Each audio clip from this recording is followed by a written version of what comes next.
पाकिस्तान में दहशत है कि भारत किसी भी वक्त हमला कर सकता है। इस डर से पाकिस्तान कांप रहा है। पाकिस्तान में डर इसलिए है कि 1965 और 1971 की जंग में जिस तरीके से पाकिस्तान को शिकस्त दी और जिस तरीके से 1971 में सरेंडर करना पड़ा, वो यादें अभी भी पाकिस्तान के जहन में जिंदा है उनकी। और हमारे साथ इस वक्त हैं 1971, 1965 और 1962 की जंग में लड़ने वाले वीर जवान। ये तमाम वो फौजी हैं जो उस वक्त जंग में शामिल थे और जिन्होंने देखा था जो पाकिस्तान आज धमकियां दे रहा है, गीदड़ भभकियां दे रहा है, उसमें कितना हौसला है लड़ने की, कितना मादा, वो सब देखा। आपको क्या लगता है कि पाकिस्तान कह रहा है कि भारत अगर पाकिस्तान से लड़ा तो भारत का अस्तित्व मिट जाएगा? आपको क्या लगता है कि मादा है उसमें? ये तो गीदड़ धमकियां दे रहा है पाकिस्तान, बाकी उनमें लेना देना कुछ नहीं है। इंडिया के साथ में 24 घंटे नहीं पकड़ पाएगा पाकिस्तान, जो उसका नक्शा भी मिटा देगी इंडिया। आपने तो 1971 में लड़ी थी, उनका देखा कैसा था? बिल्कुल 1971 के अंदर हम लड़े हैं, जैसलमेर सेक्टर के अंदर। जो वो भग गए थे यहाँ से, जगह छोड़ के, अपना जो टेम्परेरी पोस्ट थे वहां पे, उनको छोड़ के भग गए थे। वो छोड़ के भागे थे। देखिए कि उस वक्त ये 1971 की जंग के अंदर अभी भी याद है। आप बताएं। 71 की लड़ाई में मैं बांग्लादेश सेक्टर के एरिया से लड़ी ढाका तक पहुंच गए। पाकिस्तान वाला है जो एक अटैक में तो हमारा मुकाबला करता, दूसरे अटैक में मोर्चा तोड़ भाग जाता, पीछे भाग जाता। अब है इन्फेंट्री हमारी बटालियन आगे बढ़ती, बंगाली आता, इंडियन आर्मी की जय हो, इंदिरा की जय हो, ऐसे नारा लगाते हमारे पास में आते ही बांग्लादेश के आदमी। और हम है जो बांग्लादेश वालों ने बोला कि तुमको आत्महत्या करिए, तुम्हारे मतलब आपके सामने तो सरेंडर किया उन्होंने। हाँ, सरेंडर किया हमारे सामने। वो मतलब हथियार घेर के और इंडियन आर्मी के सामने हाथ ऊपर कर लिए। आप देखिए कि इंडियन आर्मी के सामने हाथ खड़े करने वाले 1971 के अंदर वो आज गिदड़ भभकियां दे रहे हैं। आपको क्या लगता है कि अभी के माहौल के अंदर कितना टिक पाएंगे? अभी के माहौल को देखते हुए और ये आज़ाद भारत को देखते हुए, मोदी सेना को देखते हुए, पाकिस्तान मुश्किल से 24 घंटे भी नहीं टिक पाएगा। पहले अभी उड़ी सेक्टर में जब उन्होंने एक्ट किया था, उस टाइम उनको घर में घुस के मारा था। इस बार हम घर में घुस के मारेंगे भी और घर में बैठेंगे भी। घर में बैठेंगे भी, सिर्फ मारेंगे नहीं। ये देखिए कि ये जोश और जज्बा है। सर आप बताएं, आप तो 65-71 में दोनों में थे? आप तो दोनों में थे। तो दोनों में आपने देख लिया, दोनों में मादा कितना उनमें? दोनों में देख लिया और दोनों से मुकाबला भी किया जम करके। उनमें कोई मादा नहीं है और वो हाथ ऊपर करने में बहुत माहिर हैं। और अब भी उनका यही इरादा है कि हम भारत से नहीं लड़ें, सेना का, और हाथ ऊपर कर दें।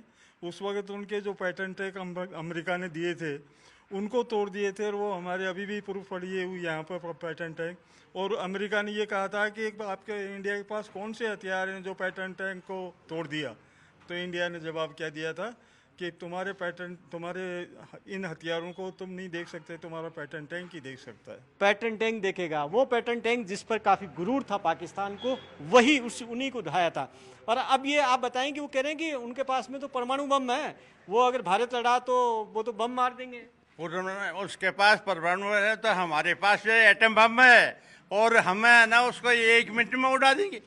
ऐसा है ना, जो जब उसने पैटर्न टैंकों को इतने छोड़कर भाग गया, वो झूठी धमकियां दे रहा है। धमकियों से डरने वाला हिंदुस्तान नहीं है।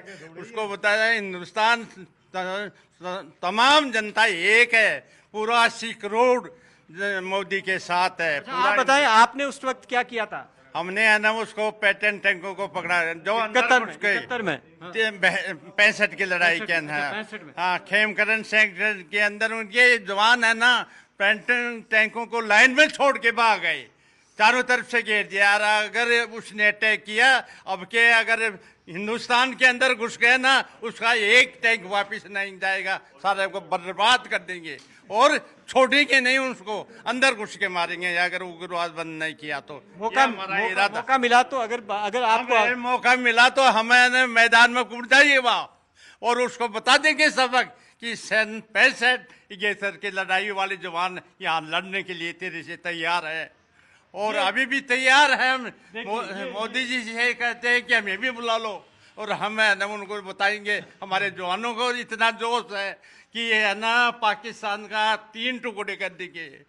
अभी भी अगर मौका आ गया, आप तो एज तो आपकी काफी हो गई, कह देंगे आप पूर्व सैनिकों को भी आना है। हाँ, 86 साल हो गए। 86 साल, काफी उम्र हो गई।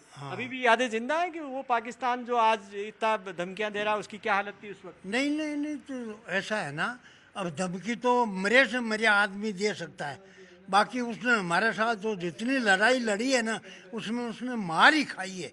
ऐसा नहीं, 80,000 फौजी कैद हो जाना कोई मामूली बात है, वर्ल्ड का रिकॉर्ड है, वर्ल्ड का।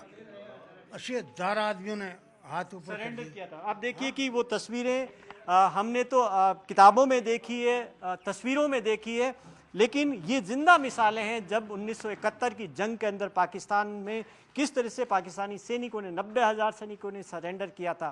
तो जाहिर तौर पर ये जोश, ये जज्बा, पुराने अनुभव और अभी मौजूदा परिस्थितियों को देखते हुए अभी भी जो पाकिस्तान में जो दहशत है वो इसी बात की दहशत है। ये पुरानी जो तस्वीरें उनकी जहन में पाकिस्तान के भी याद होगी कि कैसे सरेंडर करना पड़ा।